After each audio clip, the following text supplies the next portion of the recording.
So we want to actually begin right there with, education matters, where two directors of Silver Bells Academy, that is in Uasin Gishu County, have been arrested for administering fake Kenya primary school education assessment KBC examinations to 23 candidates. The two, a woman and her son, were arrested after security and education officials stormed the facility where the unsuspecting pupils were undertaking the examination. Let's get more with Kahiro. A state of confusion has engulfed parents and pupils of the Silver Bells Academy in Uasin Gishu County after it emerged that 23 candidates wrote fake Kenya primary school education assessment KBC examinations. Wakati kwa tukifunga container, kuna mzazi mmoja alikuja kuripoti kuwa ameona vitu tofauti zikifanyika katika shule yake. Watoto wanachelewa kufanya mtihani na nadhani kuna vitu zinafanyika. A woman and her son, who reportedly the owners of the school, were apprehended on Wednesday afternoon after education and security officials raided the school where the students were writing the fake examinations. Tukifika hapa tukagundua kuwa kuna shule inajipendekeza kuwa inafanya mtihani na kuna mtihani inaendelea. Confirming the incident, Uasin Gishu County Director of Education Gitonga Thiringi further revealed that the institution was not registered as an examination center. Tuligundua shule haijakuwa registered na watoto pia hawajakuwa registered kufanya mtihani. Na mwalimu mkuu na wenye shule walikuwa wakipatia watoto mtihani gushi wakisema kuwa ni mtihani ya NEC.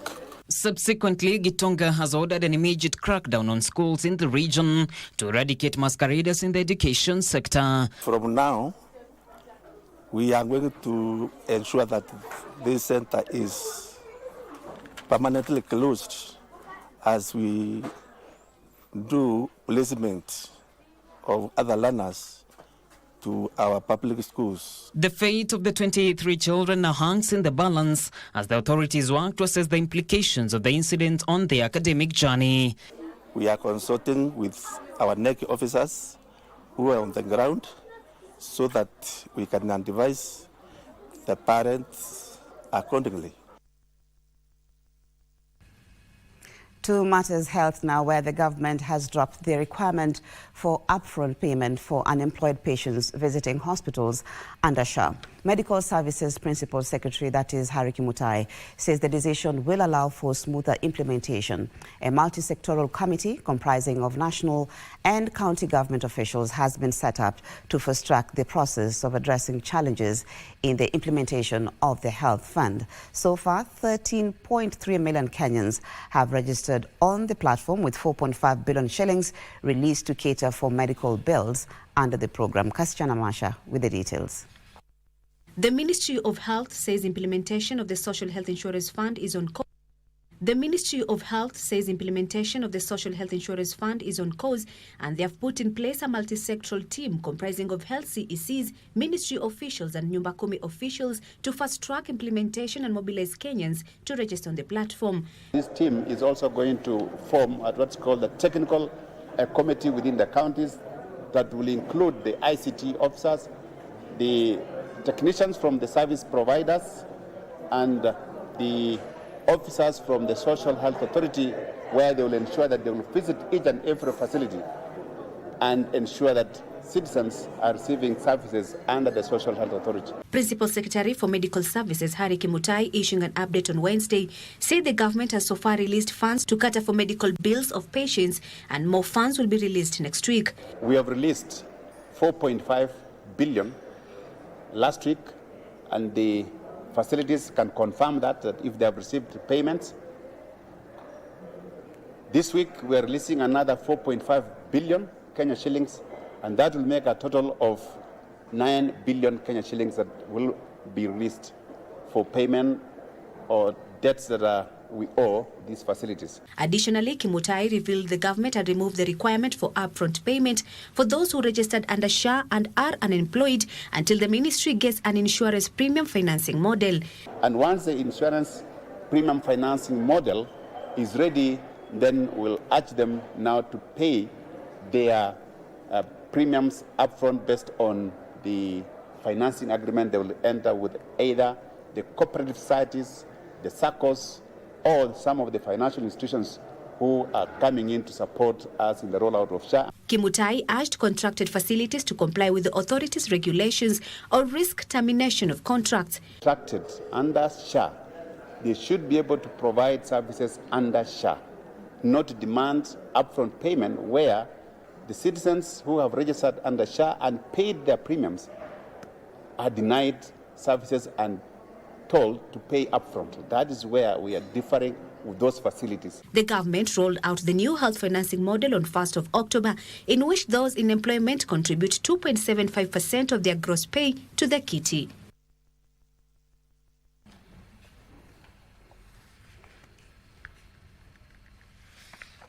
Thank you, Christiana Masha. Now, impeached Deputy President Rigathi Gachagua has expressed his confidence in the judiciary regarding his impeachment case before the court of law. Speaking after attending a burial ceremony in Limuru, Gachagua exuded confidence in the legal system to uphold justice in his appeal contesting his dismissal from office. He, at the same time, urged Kenyans to remain peaceful irrespective of the outcome of the case. We have faith that our judiciary will protect and uphold the Constitution of Kenya and will exercise fairness and give justice to Rigathi Gachagua and his supporters. That is our prayer. But I want to ask for peace, more so to my people of the Mount Kenya region. Please remain peaceful. Love one another. Stay well with all other regions and communities. They have not wronged us. They are our friends. Kenya is bigger than all of us. And we don't have another Kenya. We only have one Kenya. And I want to say, irrespective of what will happen, the outcome of the court process, let our people remain peaceful and build our country. A time will come for us to speak.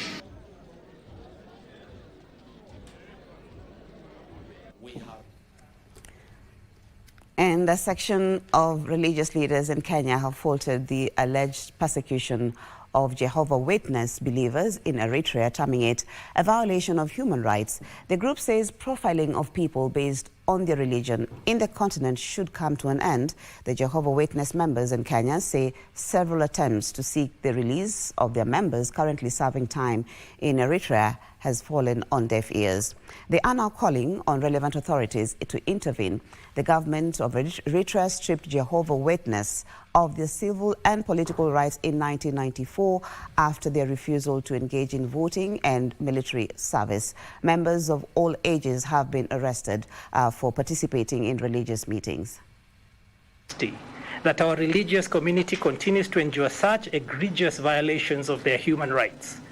And the persecution does not just affect Jehovah's Witnesses. On the situation of human rights in Eritrea, whose extensive reports have confirmed the ongoing relentless persecution and violation of the human rights. Moving on, President William Ruto has announced that the government will consider a request from the Hindu community to officially recognize Diwali as a national holiday.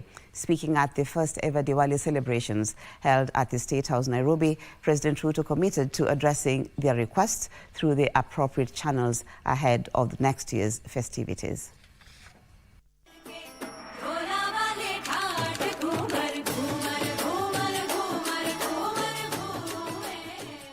It was a scene of joy and color at State House, Nairobi, as President William Ruto hosted a historic Diwali celebration, uniting leaders from the Indian community and government officials.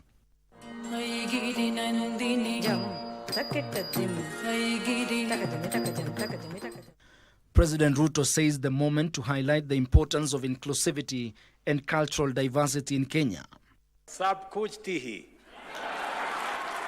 For the first time, we are celebrating this occasion of Diwali here in State House as a recognition. These values transcend any single culture, the values that we all believe in. They resonate with all of us and drive our collective efforts to build a prosperous, united, and inclusive nation. I am humbled to be associated with a festival that has a history spanning 5,000 years. I feel both privileged and proud that our country is enriched with such a wealth of cultures, traditions, and religion. The Hindu community took this opportunity to formally request that November 1st be declared a public holiday to allow more Kenyans to participate in the vibrant celebrations. In all sincerity, we feel that being part of this culture of this country, we want to celebrate Diwali with the rest of the Kenyans. Not only within ourselves, but we feel part of this country. And we feel a Hindu public holiday would just make us feel proud to be Kenyans, and we want to celebrate with all of you. As a community, feel a sense of belonging to this country. Be part of Kenya in every respect, because you have no spare country. President William Ruto announced that the government will consider the request of the Hindu community to make Diwali a national holiday. I will undertake to subject it to the process of government. The Speaker is here. If it has to happen, it has to go all the way to Parliament. But I want to assure you that we will have made a decision by the next Diwali. Ruto emphasized the government's commitment to safeguard the right to worship for all Kenyans, urging citizens to dismiss any negative narratives surrounding religious freedoms. We will protect, by all means possible, the sacred provision of the right to worship by all Kenyans and all religions. And that there will be no interference whatsoever. There will be no limitations whatsoever. Dr. Bimal Kantaria, the National Trustee of the Hindu Council of Kenya, invited all Kenyans to join in the Diwali festivities, which will officially begin on November 1st and continue through November 2nd, 2024. Mr. President, Your Excellency, the Hindu community stands beside you. And with all Kenyans united in our shared goal of building a stronger, more inclusive Kenya, we are proud to be part of the nation's story.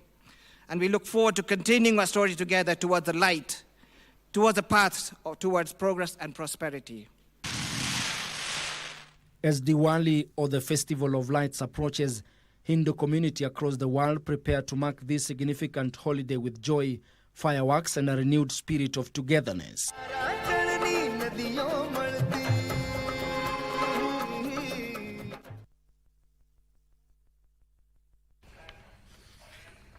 Thank you, Ben Chumba, for that report. Let's look at Crime Watch, where a second suspect has been arrested in connection with the murder of Willis Ayeko, the Wells Fargo Human Resource Manager.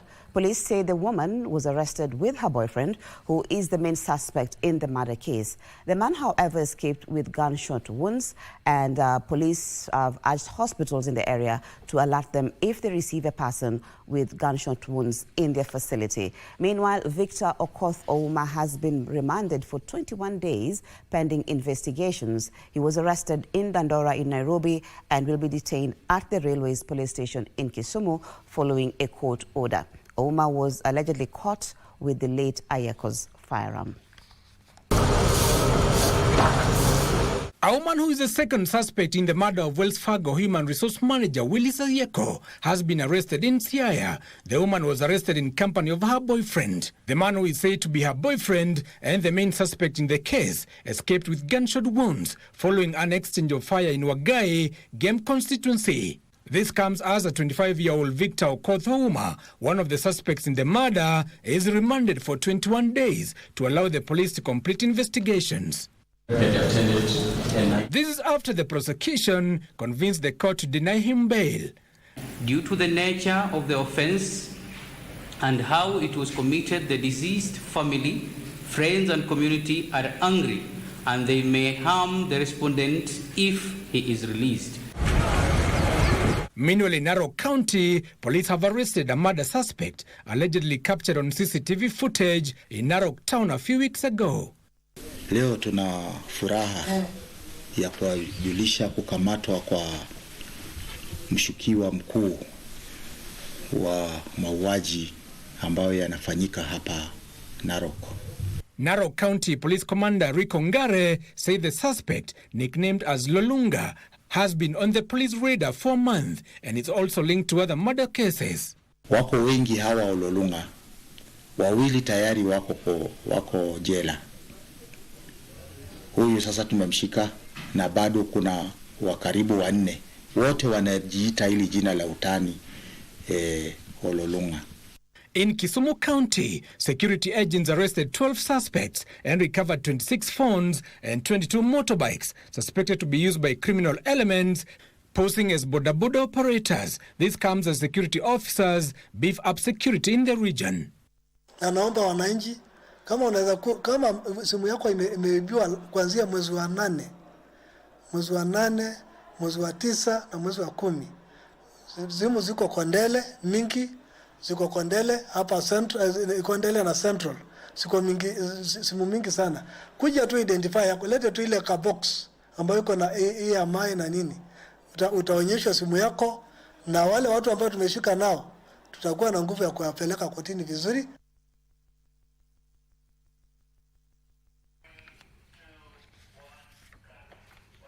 And university lecturers' strike entered its second day on Wednesday despite an order by the Employment and the Labour Relations Court declaring the strike illegal. Lecturers in public universities in parts of the country took to the streets faulting the government for failing to honour the return to work formula signed on the 26th of September. Our reporter Khalid Abdullahi has the details as the government called the lecturers back to the negotiating table on Wednesday in a bid to unlock the impasse. The directive by the Employment and Labour Relations Court following an application by the Inter-Public Universities Council Consultative Forum of the Federation of Employers declaring the strike unprotected appeared not to deter lecturers in parts of the country. This was the situation in KBC University on Wednesday. Academic staff took to the streets in defiance of the court order, vowing not to relent until the government honor their return to work formula and to increase their salaries between 7 to 10%. We are not going back to class. We have been taken for granted for too long. This time round, we must have our issues sorted, and sorted immediately. A similar situation at Tomboya University as dons insist not to call off the strike. We are telling the Secretary General, that is Dr. Wasonga, Constantine Wasonga, PhD, that he should not allow people to go back if money has not hit our bank account. This time, the NEC must sit together and resolve this issue, not that the national office on themselves will resolve this issue. Justice Agnes Nzei, in her ruling declaring the strike unprotected, banned UASU officials from calling or inciting its members to a strike regarding matters that were subject of negotiations as part of the return to work formula signed on the 26th of September 2024. The court also ordered the two parties to return to the negotiating table in good faith, setting the date for the mentioning of the case on the 28th of November 2024 from the 5th of November 2024. And to KBC's first, the Kenya Broadcasting Corporation first female managing director Agnes Kaleche assumed office on Wednesday with a pledge to revamp the country's oldest media house. In her maiden speech, the MD pledged to engage the staff and streamline affairs of the corporation. Welcoming her into office, KBC board chairman, that is Tom Shinde, said the board will fully support her. Yusuf Farah with the details of her first day in office. After nearly 2 years without a substantive managing director, Kenya Broadcasting Corporation has a new managing director, Agnes Kaleche. Kaleche makes history as the first female managing director at the state broadcaster. And as she joined KBC, the new MD pledged to take the national broadcaster to the next level. On the 25th, the court issued a stay. And I'm here. I've reported back. I've signed my contract. And I'm excited to take this broadcasting to higher heights. So for us, we'll just work with the staff to see what they have and, improve on the processes and what they. The board chairman, Tom Shinde, expressed confidence in her leadership as she took over the mantle. It's a very exciting time for us. It's a time of change. It's a time to really start giving the corporation a new face, a new brand, a refreshed appearance and relevance to the communities of these countries. Kaleche takes over from acting managing director Florence Migunde, who was appointed a month ago after the tenure of Paul Masharia, who was acting, came to an end. I've been holding brief for you, and I have done a good job, and I know you will continue and doing better. Kaleche was appointed in May last year for a 3-year period, but did not assume office immediately owing to a court case that has since been concluded.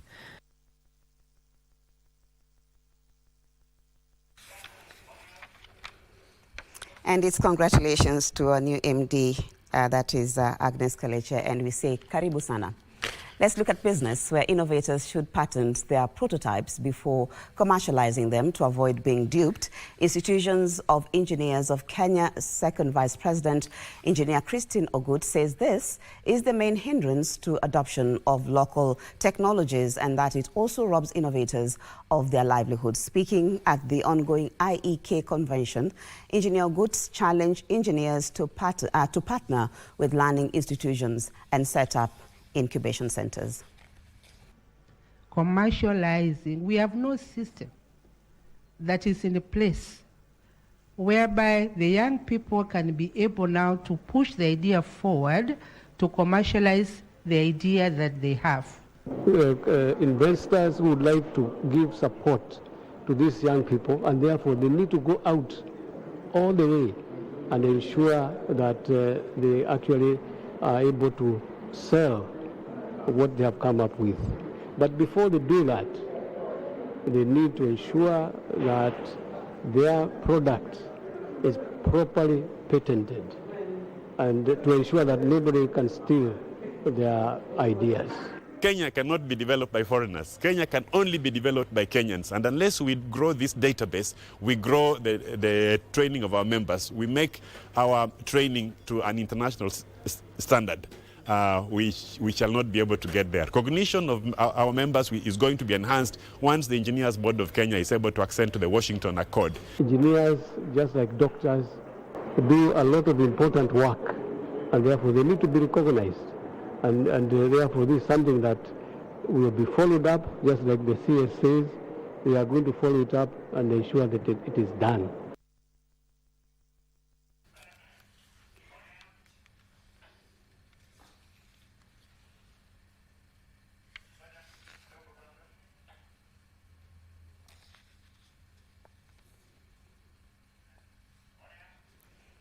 Well, the national women's soccer team Harambee Starlets redeemed themselves in the final group match against the Philippines, whom they beat 4-1 to register their first win in the Pink Ladies Cup tournament at the Emirhan Stadium in Antalya, Turkey. The Kenyan team, coached by Beldin Odemba, took an early lead in the 6th minute through Elizabeth Mtukiza before Philippines scored an own goal in the 36th minute to give Kenya a 2-0 halftime lead. In the second half, the Asians earned their consolation via penalty before Harambee Starlets scored their third and fourth to complete the score sheet. Kenya kicked off their campaign with a 1-0 loss to Chinese Taipei before losing 4-0 to Russia in the second match. The event is the first international competition for Harambee Starlets this year since taking part in the Women's Africa Cup of Nations qualifier against Botswana in December last year. The Pink Ladies Cup has brought together teams from Africa, Asia and Europe. Meanwhile, back in Nairobi, 30 goalkeeper trainers are engaged in an elite CAF goalkeeping course at the Kenya Institute of Special Education under the tutelage of the esteemed coach educator Alejandro Reida, who is a renowned FIFA and CAF expert in goalkeeping. The course, which will run till Friday, aims to enhance skills and knowledge of goalkeeping coaches in the country, which is one of the key agendas of improving football in the country, according to FKF Vice President Doris Petra. Now it comes to that goalkeeper, the final person in the game, that we need somebody who is a goalkeeper trainer to train other goalkeepers. And you can see in this class, almost everyone was a goalkeeper during their time.